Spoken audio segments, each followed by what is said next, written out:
talking a lot about distance learning and online courses and the work groups that are taking place here. Can you talk about that a little bit?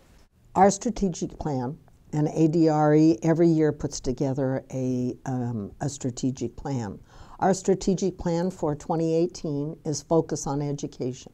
At the department, we really feel that if we can educate the real estate licensees, the consumer about what to expect in a real estate transaction, and our internal staff, all of that bundled together under focusing on education will create some very dramatic changes in the real estate environment in Arizona. We did have a work group that looked at the quality of our continuing education, our distance learning continuing education.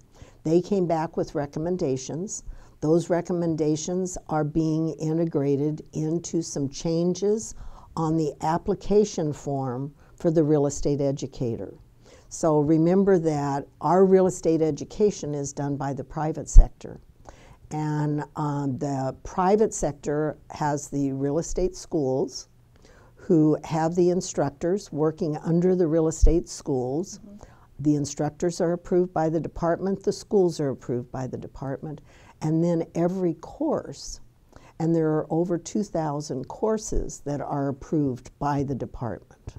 There are about 700 continuing education classes that are held throughout Arizona or online every month in Arizona. 700? Over 700. Wow. We have over 2,000 instructors. So you can see the magnitude of that private sector enterprise.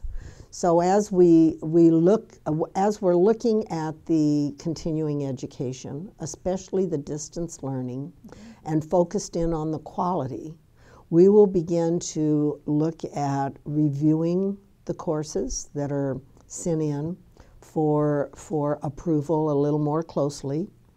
We'll begin to look at our instructor qualifications a little more closely. The applications will change and be rolled out probably within the next 6 to 8 weeks for distance learning continuing education. We're going to separate the continuing education application, so there will be one for in-classroom and one for distance learning.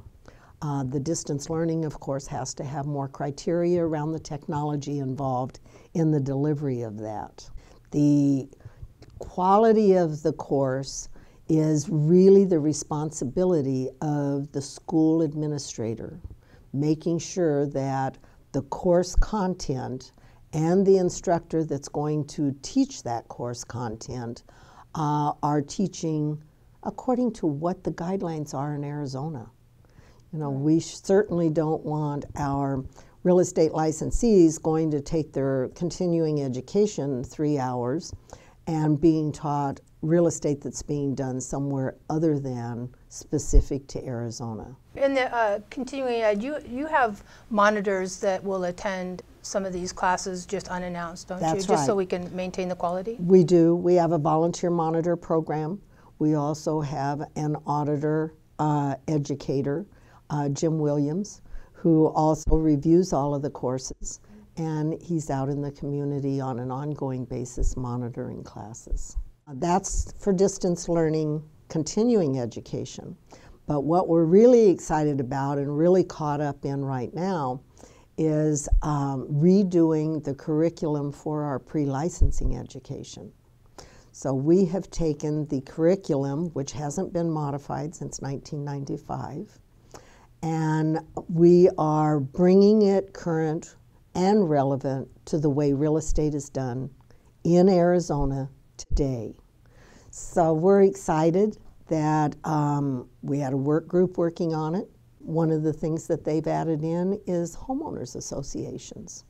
You know, up until the curriculum modification, HOA was never mentioned as having to be required to be taught to our new licensees. Those test questions will be relevant to what's going on in real estate today and relevant to how real estate is practiced in Arizona. Then we had new legislation that was just passed to allow our pre-licensing education to be taught online.